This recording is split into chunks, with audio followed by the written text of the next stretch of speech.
Ar pastebėjai, kad motyvacija trunka tik kelias savaitės? Iš pradžių viskas atrodo nauja, įdomu, įkvepia, suteikia gerų emocijų, bet po kelių savaičių noras tiesiog dingsta. Kodėl taip nutinka? Ir svarbiausia, kaip tai išspręsti. Kai pradedi kažką naujo, sportą, mitybą ar rutiną, smegenys įgauna dopamino pliūpsnį. Dopaminas tai tarsi geros nuotaikos dozė. Naujumas motyvuoja, suteikia entuziazmo, viskas atrodo lengva ir įdomu.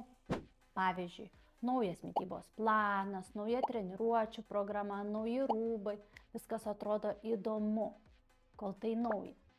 Tačiau, kai viskas tampa įprasta, dopaminas krenta. Rutina nebežadina jaudulio ir tada atrodo, dingo noras.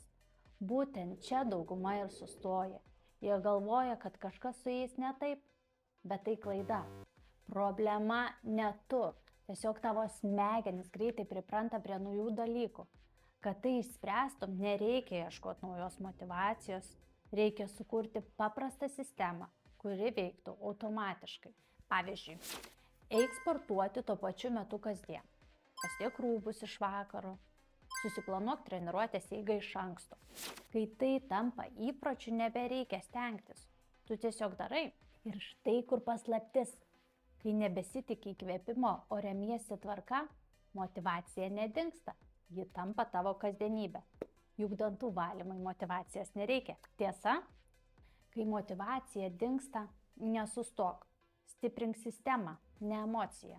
Kai turi sistemą ir jos laikaisi, rezultatai ateina savaime.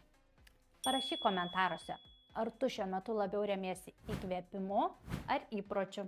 Sėk mentorijoje, kad tavo disciplina taptų savaime suprantama kaip dantų valymas.